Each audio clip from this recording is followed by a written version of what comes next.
Hi, I'm Phil Noble with Envision, South Carolina, and we're here today in Columbia to talk to Dr. Walter Edgar, I started to say the preeminent historian in South Carolina, but perhaps the preeminent storyteller as well. You understand how to tell great stories about our state and its people, and I'm really excited to have you here. This is terrific. Well, Phil, it's my pleasure, and as my former student Lacey Ford would say, good historians should be able to tell good stories. That's what it all is great stories. Talk a little bit about your first sort of cognizance of South Carolina as a different place, some sense of history and culture being awakened in Walter Edgar. How did that happen? Well, as you know, I'm not a native son. I came here to graduate school, and I think second semester of my first year here in graduate school, I came to realize, both from faculty and what was going on in the state, that this is fall of 1965, that South Carolina was really a different place. I grew up in the South. I grew up in Alabama and Mobile, and I went to Davidson in North Carolina, but South Carolina really is a different place. And part of that was I started dating a South Carolina girl, and as we traveled around the state, I found out there wasn't anywhere we could go that she didn't have a sorority sister or a cousin or whatever, that this place really is an extended family. Now that's changing some in the 21st century, but I think that's one of the things that sets South Carolina apart. The sense that we're a large family. We're a large family. Historically, I've used the phrase an extended cousinage, and Phil, that still works. I was a widow and married a lovely widow for my second wife, and as it turned out, two of her first bridesmaids were my cousins. Oh, there are those who suggest that that's part of our problem, that our family trees don't fork often enough. Well, you know, sometimes maybe yes, maybe no. I think part of it, one of the things about knowing one another as a small state has helped South Carolina through some really difficult times. I'm thinking particularly 1963, which I like to think of as a year of decision when strong black leadership and strong white leadership decided that South Carolina was no longer going to be a segregated state in terms of public facilities and what have you. But that took a lot of trust across the racial divide, particularly given what was happening elsewhere. And again in 1971, when the unitary school system came, took folks knowing one another to make that work. And I think those are kind of two proud moments in South Carolina's history. And since you're dealing with leadership, Phil, it was not just political leadership. It was civic leadership. It was cultural leadership. It was economic business leadership. As my friend Dan Carter said, in most southern states, the politicians were part of the problem. In South Carolina, they were part of the solution. Do you think, I mean, we jumped right ahead to today almost, but which is terrific. We can go back to earlier dates, but talk about how we compare today with that. I mean, are we at a similar sort of watershed moment in this state in terms of a growing consensus about the dysfunctional nature of our government and the ethics issues and all these kinds of problems that seem to have all come together and bubbled up in the last few years?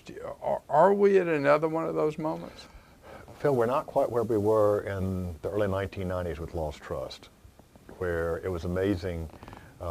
In general elections, everybody from the Commissioner of Agriculture to what have you said we're going to campaign on government reform. Right.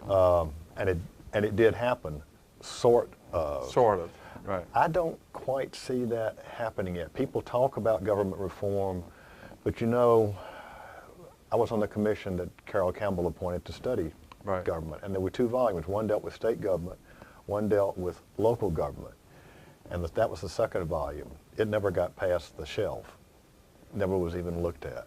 The local government stuff. The local government. And one of the places that government has been so successful in South Carolina, as you well know from being in Charleston, is at the local level. Look at the Charleston story. Look at the Greenville story. Right. Look at a small town like Newberry. where you've got public-private partnerships. But we're finding more and more since home rule came in the 70s is that the General Assembly has begun to close in and shut down avenues that local governments could use, sort of stifle them, keep them, keep things under the control of the legislative state. Hey man, that goes back to my period, the 1600s. I mean, legislative state starts in the 18th century, the early 18th century. Nothing's changed.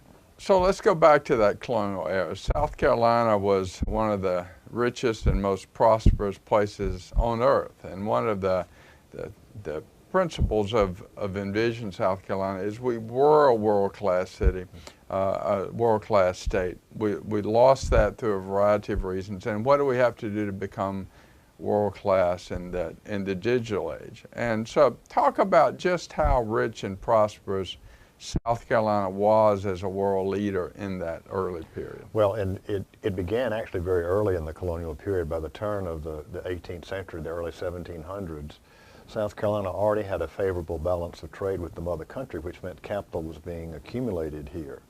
And it was invested in a number of things. It was invested in land and slaves.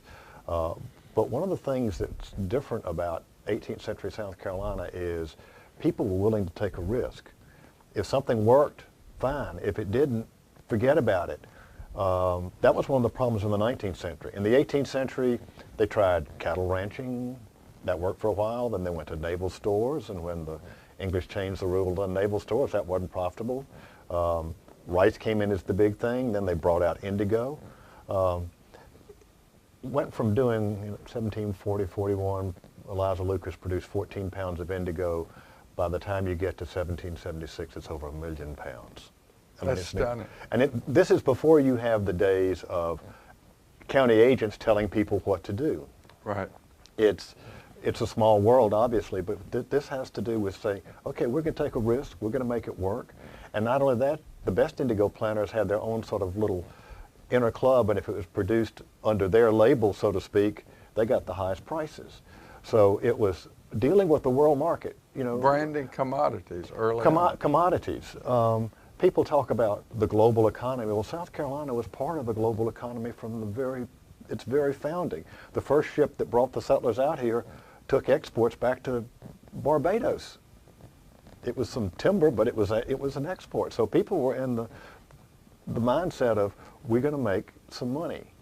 And one of the differences is between then and now is in the 18th century and into the 19th century, up till the Civil War, the colonial government and the state government was willing to invest in things like infrastructure. All of those cuts and canals and early roads and ferries were built by the colonial government to help get products to market, to expand. It's an economic investment. Fascinating. I'd never thought about that, but you're the right. railroads were in this state were primarily funded not by private enterprise, but by the state of South Carolina. The Bank of the state of South Carolina was exactly that, which helped fund economic development. So the state was willing to invest in economic enterprise. That makes a difference. Investment.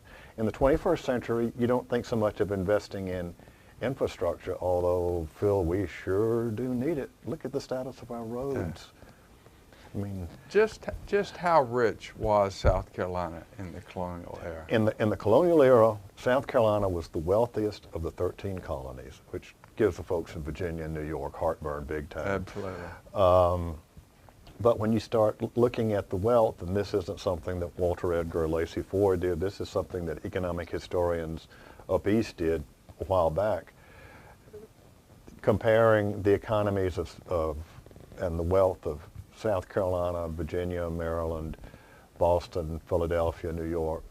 South Carolina comes out on top. And in this book called The Wealth of a Nation to Be, which has got insomnia, I recommend it wholeheartedly. It's got some great appendices. One of it is the 10 richest Americans in 1774. The richest is Peter Manigault from Charleston.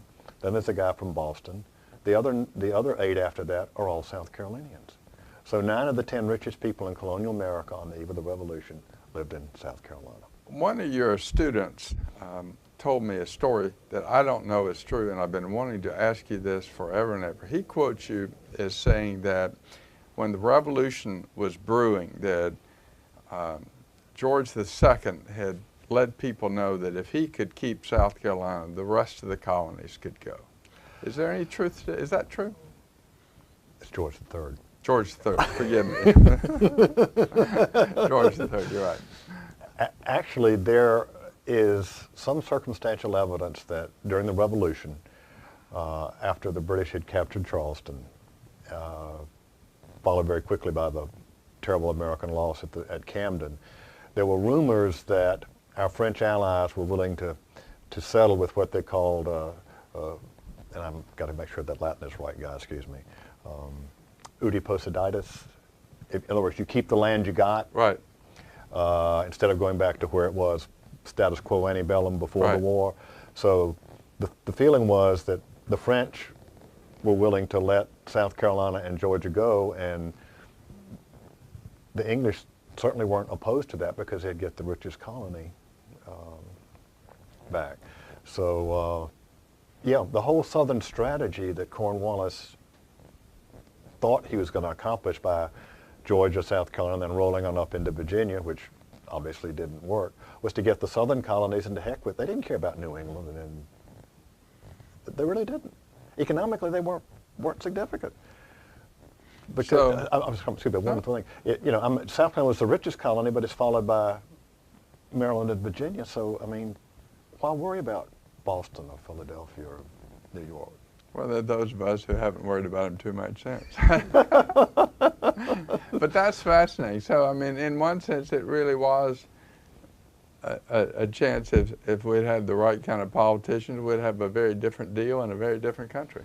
Well, I don't necessarily believe in alternative history, but I've speculated about that on a couple of essays I haven't published, but just with some dinner clubs that I'm a member of what if South Carolina had stayed within the British Empire? What a different world that might have been. Because, of course, had she stayed in the empire, that would have been in the 1830s that slavery would have been abolished. But you also would have had huge economic development in the terms of railroads and what have you by British merchants and capitalists in the American South. So who knows? I mean, it's one of those ifs of history, Phil. We'll never know. Absolutely. But you need to publish that for the rest of us to see. Let's talk a little bit about sort of modern South Carolina and what we have to do to succeed in the 21st century. One of the themes that I pick up in your work is this search for community, that we as a state are always trying to do that. On the other hand, if you look back over the last 25 or 30 years, the political leaders that we have always elected have been very independent types. They have been, Hollings and Thurman seem to both have, in some ways, many of the same political constituents. And, absolutely. Most of the governors elected since the mid-70s have been people who ran against the system, ran against the politics as usual. How do you reconcile those two strains in our history? One, the sense of unity and community, and the other, the challenging of that unity and community with the politics of the outsider. Well, South Carolina is a contradiction. No kidding. Or, the old Churchill quote of, a puzzle wrapped in an enigma. Right. Sometimes we compartmentalize things. When you're thinking about people challenging the system,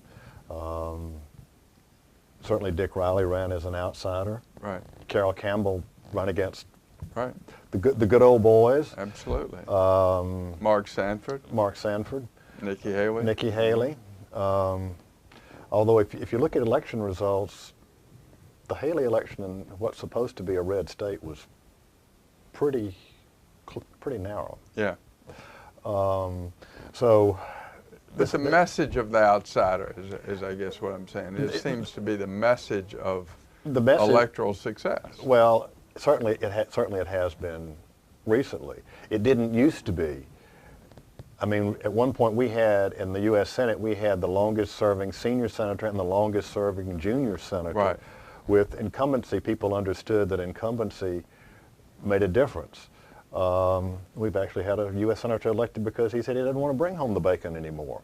Right. I mean, that was unheard of in South Carolina, going all the way back to Ben Tillman, who, by the way, despite the fact that he hated the federal government, made sure we had a naval base in Right. Charleston.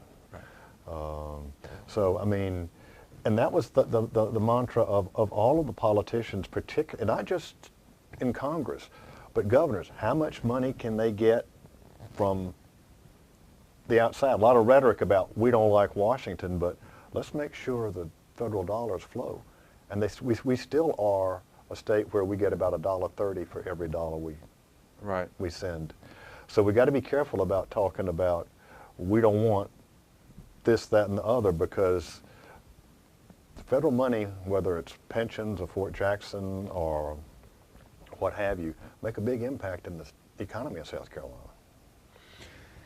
And looking at that, the next stage of our economy and moving from agricultural to industrial to sort of the digital information age, what do we need to be doing?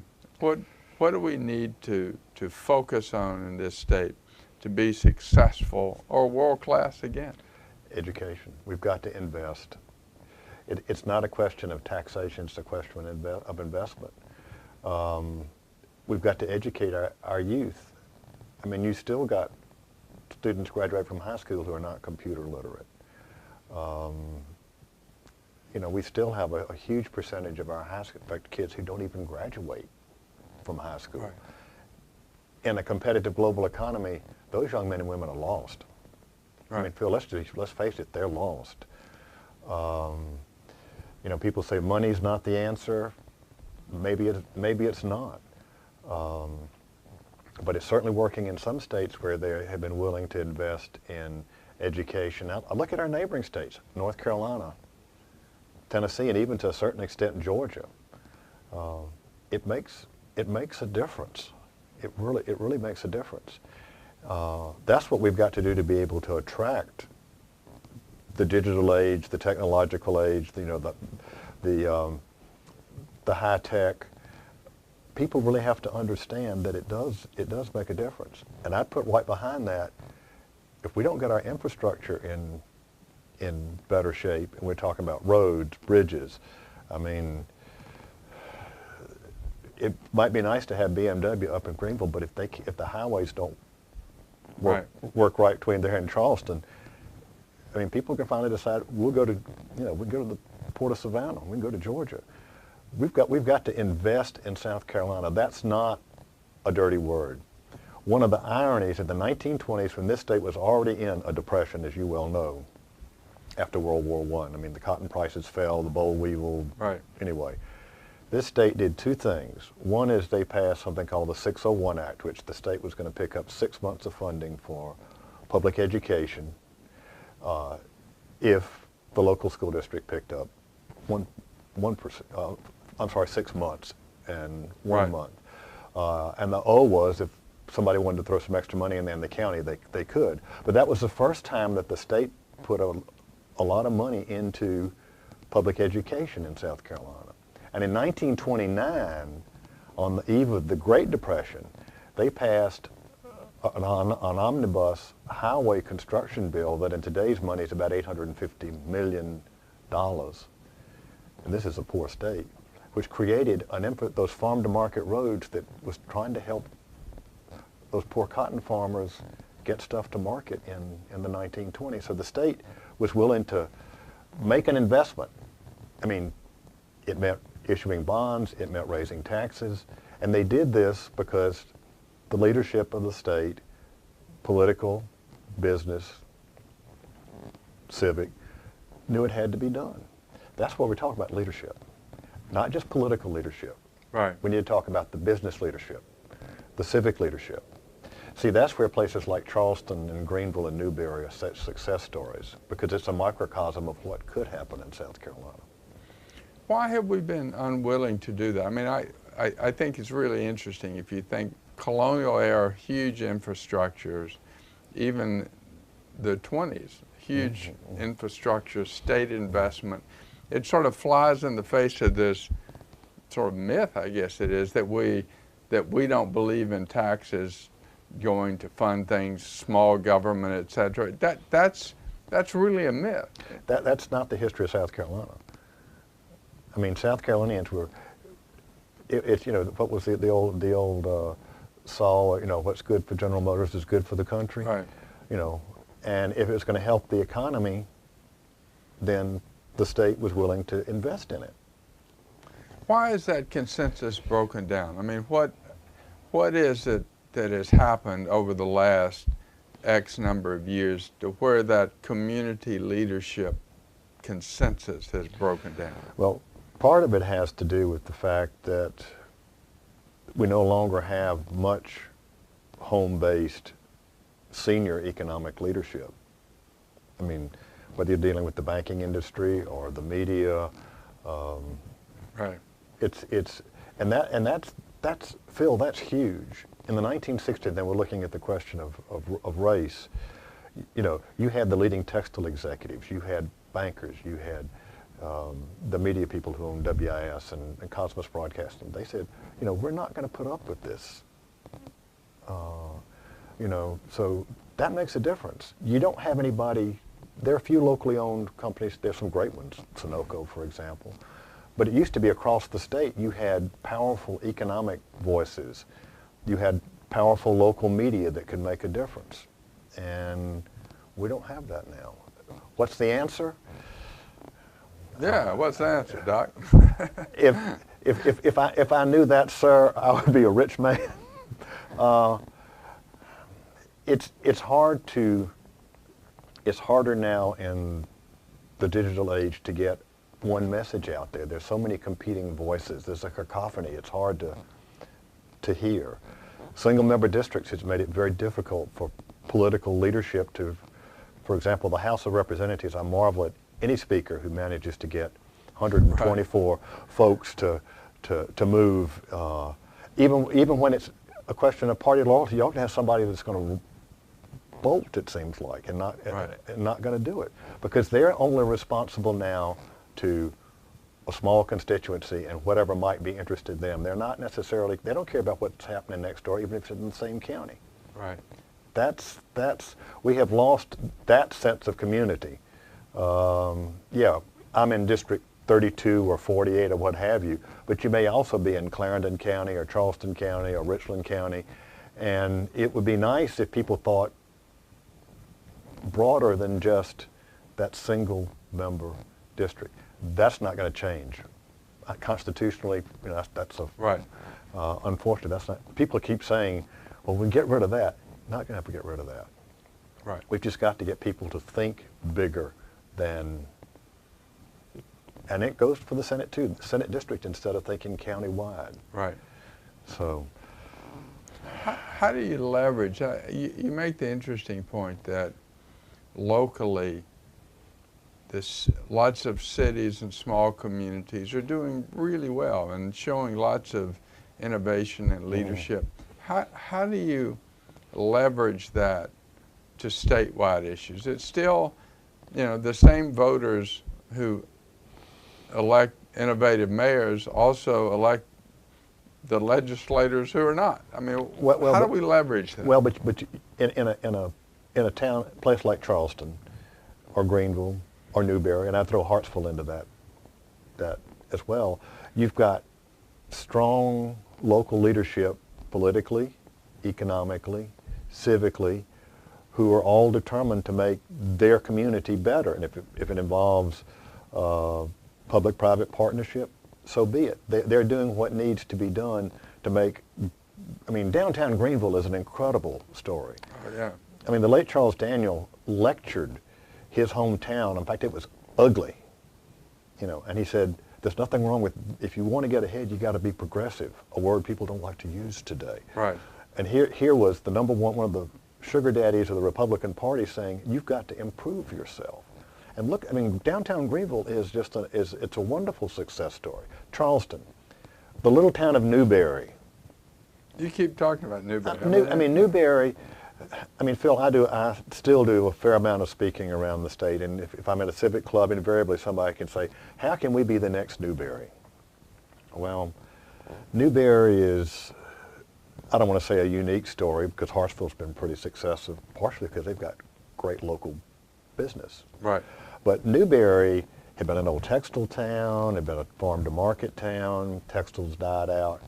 You had some local folks who said, okay, we've got this fabulous building on the town square, and they still actually have a town square in Newberry. Right. The old Opera House, which had been a major vaudeville stop in the 20s and 30s. And we ought to do something to see if that won't help revitalize downtown Newberry. And they started off doing that with just private citizens. Then the town got involved.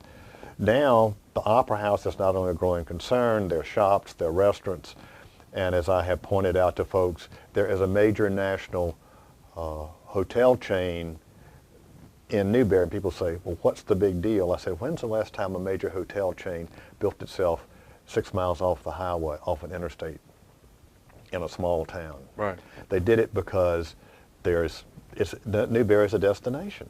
But it took a combination of civic leadership, in Newberry's case, cultural leadership, but also the political folks had to get involved. It couldn't all be done by the private sector. So, you know, that's what it takes. How do you leverage that to the across state? the state? That's hard because you probably have some places where there's not strong local leadership. I was talking to, years ago, to Ben Boozer, who I'm sure you know, and I asked Ben what made how to grow small towns, and he said, find whatever it is that the town thinks is special, polish it, highlight it, put it on a pedestal, and build off that. He said, it doesn't matter what it is. Well, Mullins is trying that with tobacco. They've got a tobacco museum there. Yeah. And they understand, I mean, in fact, downtown Mullins, the business community that was built there at the turn of the last century, the main street's intact. The residential areas off of that came up in the early 20th century are still there. So it's not that far off the interstate. And they've actively talked over there about ecotourism and historical tourism in the town of Mullins. And public and private folks got that tobacco museum together. It's a good little museum. It's a good little museum. And it's just the start. They understand if they want that town to become a tourist center, the answer is not, let's just tear down all those buildings on Main Street and put up a nice 21st century concrete block monolith. Right. Let's try to help folks keep that. Folks like to walk down a main street. Have you seen the new shopping centers like out at Sand Hills here in Columbia? It's like a village. Right, it's a reversion. It's a reversion, yeah. Yeah. So I think what Ben Boozer was saying is absolutely right. What you got, when you got it, flown it, push it, push it, push it. That's what Charleston, America's, most historic city, used to talk about being undiscovered. Charleston is no longer undiscovered. It's been discovered. It's there.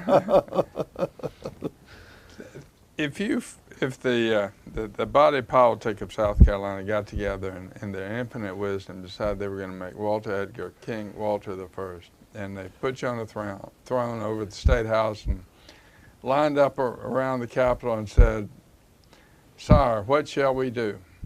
What do you tell them to do?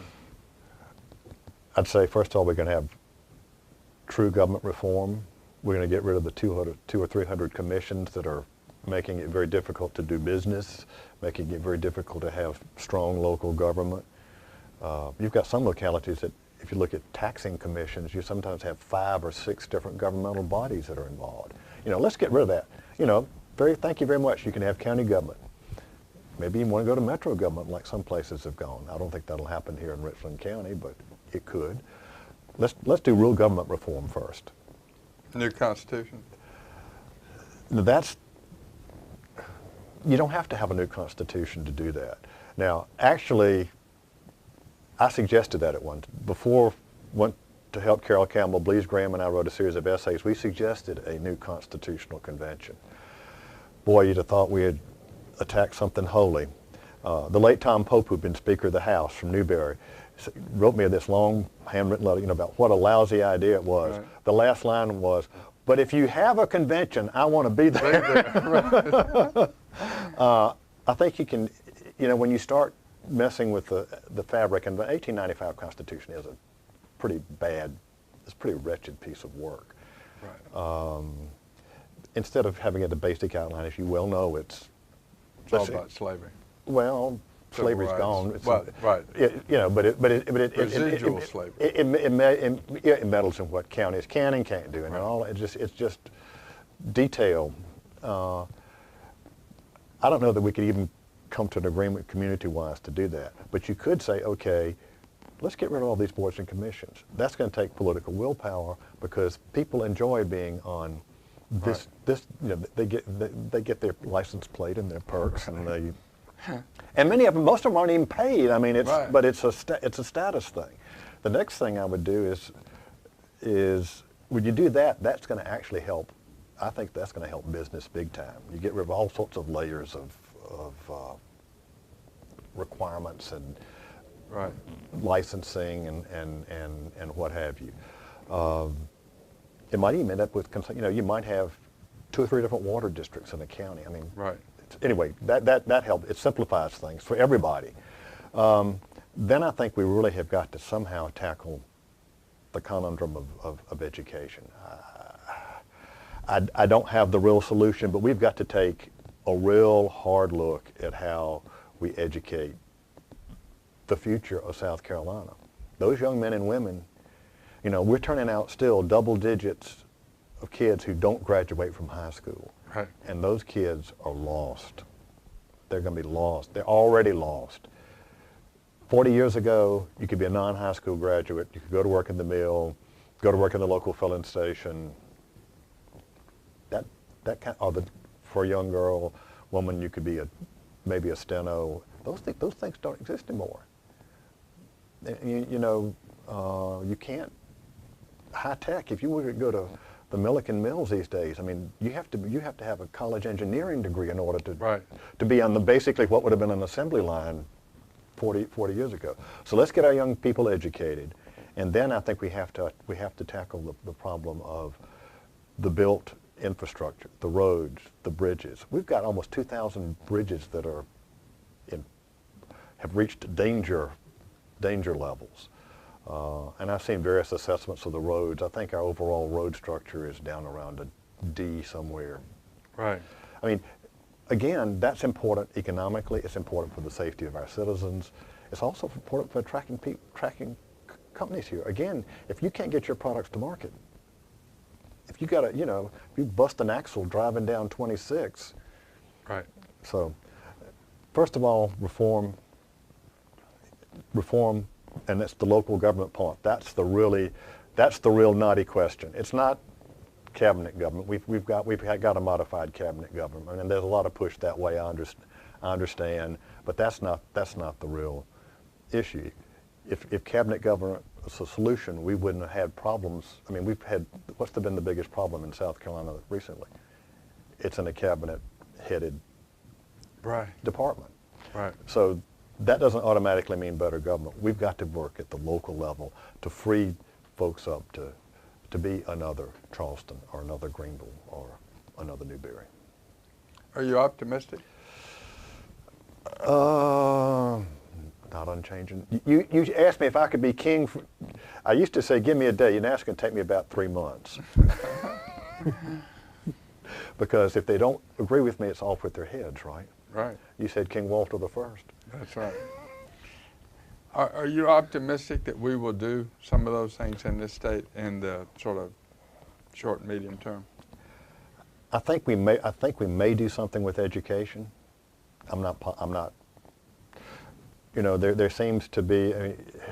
It's not just K through 12. It's, higher education really is the key to economic development, and there's a certain level of hostility in this state, in the body politic, and in the public to higher education. that's got, and by that I also include our test school system. I mean, they're part of the higher education chain, and we've got to have an educated workforce beyond K through 12. But if they're not educated well K through 12, what good does it do for them to come to the College of Charleston or USC? Right. Or Clemson or Winthrop or wherever. So education, I think, something, it will be addressed. The road issue, the bridges, I mean, that would take a lot of political will, raising the gasoline tax, coming up with bond issues. So of the three things, maybe one. That's not exactly a clarion call of an optimist. Well, but you're a historian, so you're not supposed to be an optimist, well, a futurist. You're a historian. Well, you're right. If historians were futurists, we'd all be rich. But that's right. But no, seriously, I do try to think about what we can accomplish, and some of these issues we just talked about. I know you've talked to Lacey Ford. He and I have side conversations about these with Amy McCandless and folks at the College of Charleston and A.V. Huff at Furman. Those of us who do South Carolina history, we talk about, and we love this state. We would like to see it go forward. Is it a disconnect between the leadership, quote unquote, whatever that is, the state leadership, and the individual citizens and the local government leadership? I mean, is there a disconnect? Is that the problem? Well, there certainly is hostility between the local government leadership and the state leadership. I mean, the Municipal Association has not been happy with state government for quite some time. But see, we're going back to the day when the legislative state really worked. And part of that had to do with seniority, not changing over. I mean, now the turnover in the General Assembly is incredible. Every year there's a huge chunk of new representatives and senators. Experience does count. One of the reasons Glenn McConnell was so successful is he mastered the techniques of what it meant to make legislative government work. So, but there is, well, you asked the question, local government, state government. And what about the people in there? What about the people? I think it's going to depend upon where they live. It was amazing when the issue used to be term limits. We want to have term limits. Well, some folks said, you need to get rid of Senator so-and-so.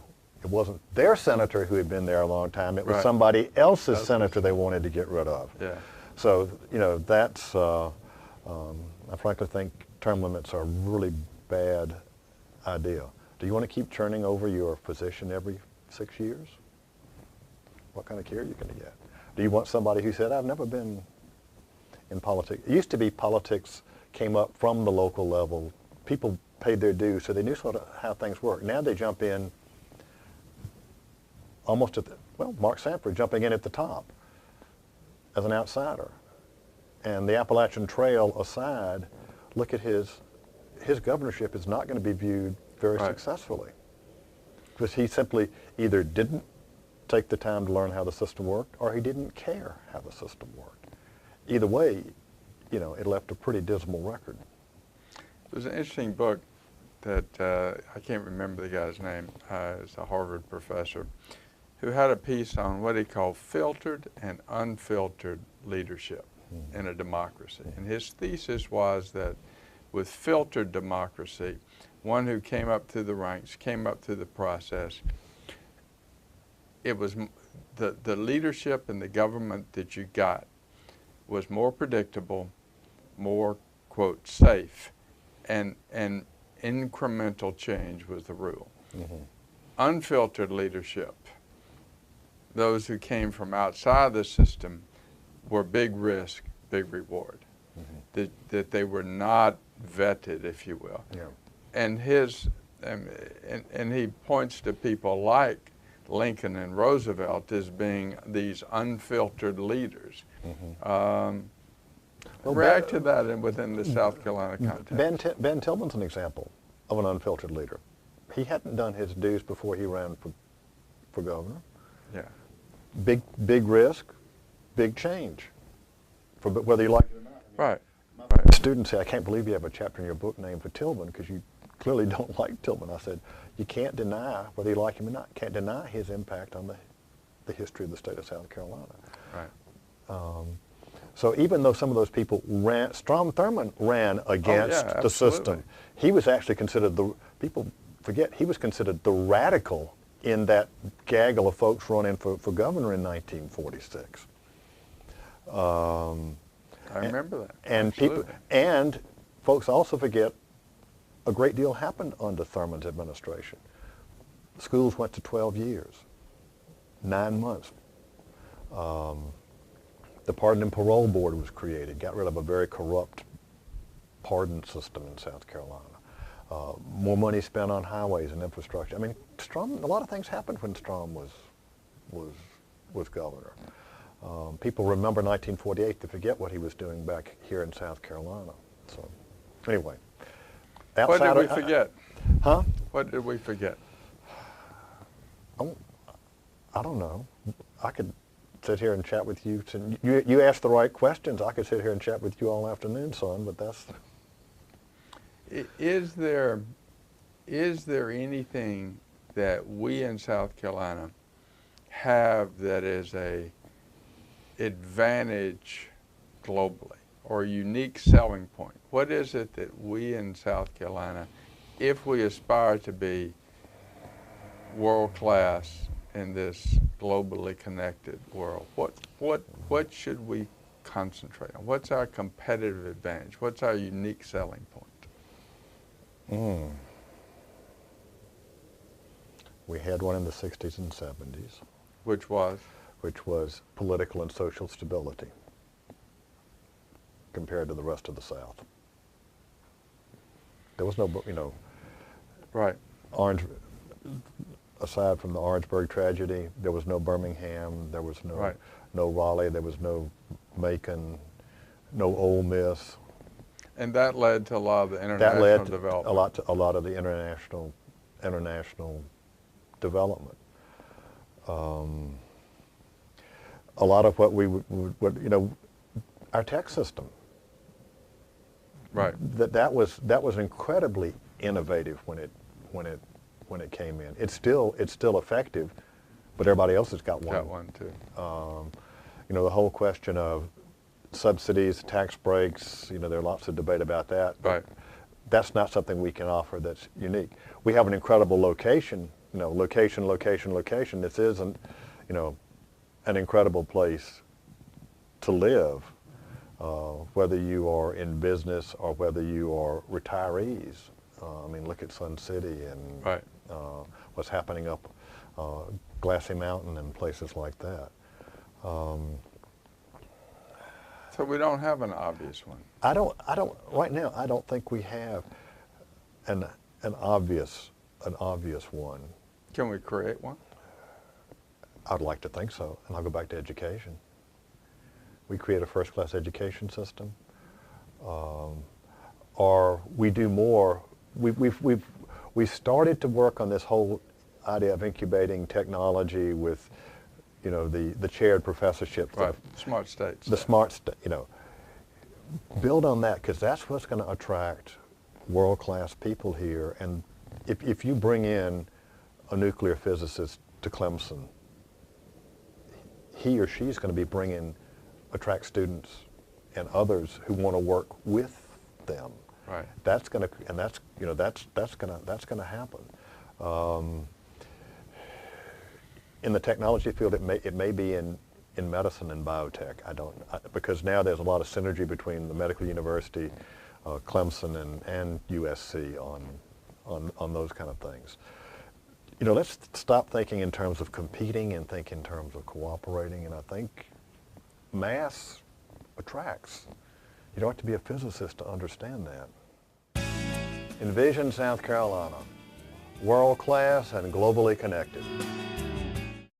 Hi, I'm Phil Noble with Envision, South Carolina, And we're here today in Columbia to talk to Dr. Walter Edgar, I started to say the preeminent historian in South Carolina, but perhaps the preeminent storyteller as well. You understand how to tell great stories about our state and its people, and I'm really excited to have you here. This is terrific. Well, Phil, it's my pleasure, and as my former student Lacey Ford would say, good historians should be able to tell good stories. That's what it all is great stories. Talk a little bit about your first sort of cognizance of South Carolina as a different place, some sense of history and culture being awakened in Walter Edgar. How did that happen? Well, as you know, I'm not a native son. I came here to graduate school, and I think second semester my first year here in graduate school, I came to realize both from faculty and what was going on in the state that this is fall of 1965. It was cultural leadership, it was economic business leadership. As my friend Dan Carter said, in most southern states, the politicians were part of the problem. In South Carolina, they were part of the solution. Do you think, I mean, we jumped right ahead to today almost, but which is terrific. We can go back to earlier dates, but talk about how we compare today with that. I mean, are we at a similar sort of watershed moment in this state in terms of a growing consensus about the dysfunctional nature of our government and the ethics issues and all these kinds of problems that seem to have all come together and bubbled up in the last few years? Are we at another one of those moments? Phil, we're not quite where we were in the early 1990s with Lost Trust, where it was amazing. In general elections, everybody from the Commissioner of Agriculture to what have you said we're going to. But South Carolina was really a different place. I grew up in the South. I grew up in Alabama and Mobile, and I went to Davidson in North Carolina. But South Carolina really is a different place. And part of that was I started dating a South Carolina girl, and as we traveled around the state, I found out there wasn't anywhere we could go that she didn't have a sorority sister or a cousin or whatever, that this place really is an extended family. Now that's changing some in the 21st century, but I think that's one of the things that sets South Carolina apart. The sense that we're a large family. We're a large family. Historically, I've used the phrase an extended cousinage, and Phil, that still works. I was a widow and married a lovely widow for my second wife, and as it turned out, two of her first bridesmaids were my cousins. Oh, so. There are those who suggest that that's part of our problem, that our family trees don't fork often enough. Well, you know, sometimes maybe yes, maybe no. I think part of it, one of the things about knowing one another as a small state has helped South Carolina through some really difficult times. I'm thinking particularly 1963, which I like to think of as a year of decision when strong black leadership and strong white leadership decided that South Carolina was no longer going to be a segregated state in terms of public facilities and what have you. But that took a lot of trust across the racial divide, particularly given what was happening elsewhere. And again in 1971 when the unitary school system came. Took folks knowing one another to make that work. And I think those are kind of two proud moments in South Carolina's history. And since you're dealing with leadership, Phil, it was not just political leadership. It was civic leadership, campaign on government reform. Right. And it did happen, sort of. Sort of, right. I don't quite see that happening yet. People talk about government reform, but you know, I was on the commission that Carol Campbell appointed to study government, and there were two volumes. One dealt with state government, one dealt with local government, and that was the second volume. It never got past the shelf, never was even looked at. The local government stuff. The local government. And one of the places that government has been so successful in South Carolina, as you well know from being in Charleston, is at the local level. Look at the Charleston story. Look at the Greenville story. Right. Look at a small town like Newberry, where you've got public-private partnerships. But we're finding more and more since home rule came in the 70s is that the General Assembly has begun to close in and shut down avenues that local governments could use, sort of stifle them, keep them